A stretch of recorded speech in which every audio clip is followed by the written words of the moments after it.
আসলাম মিন্দিপুর শহরের মধ্যে। আর আইসা কিছু বাইক বাইরে পেয়ে গেলাম আর টাকদা মানে খুবই ভালো লাগছে। আর বাইরে আমরা সারা চরটা ঘুরিয়ে দেখাইলো। আর বিশ্বাস করেন গাছ এত সুন্দর একটা জায়গা, আমাকে দেখে বুঝতে পারছি আমার মনটাও একদম কি বলবো অনেক ভালো লাগছে। আমরা অনেক জায়গায় বৈরবকে ঘোরাঘুরি করি, আসলে আমরা গ্রামে একটু কি নদীর পাড়ে আসা দরকার। গাইস আমরা আছি এখন টাকের মধ্যে।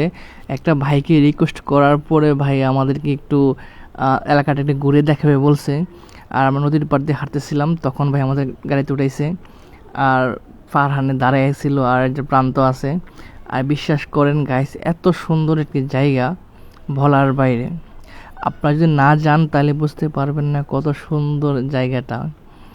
আর আমরা হাঁটতেছিলাম, হেঁটে গরুর সামনে যেতেছিলাম, প্রায় 1-150 গরু ছিল সামনে, ওইখানে যেতেছিলাম আর কি আমরা হেঁটে হেঁটে টাক থেকে নেমে। আর দেখেন গাইস কি একটা ভিউ গাইস, এটা একদম বিকালবেলা আর সন্ধ্যার টাইম, সবাই গরু নিয়ে বাড়িতে ফিরতেছে।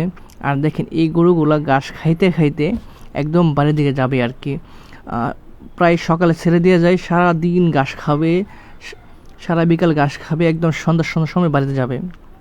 আর আসার সময় এই যে টাকটা একটু ডেবে গেছিলো আর কি, মাটির তো কী বলে যে কাদা, তো কাদার মধ্যে একটু ডেবে গেছিলো। তারপর অন্য একটা টাক এসে তাদেরকে উদ্ধার করলো আর কি।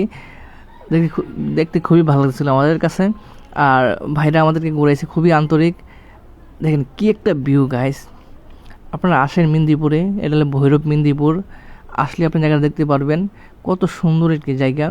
ভৈরব মিন্দিপুর এসে মিন্দিপুরের মোড় থেকে একটু সামনে 2 মিনিট আগাইলেই আপনার জায়গাটা পেয়ে যাবেন। খুবই ভালো লাগবে, নদীর পাড় দিয়ে হাঁটলে অসাধারণ একটি জায়গা।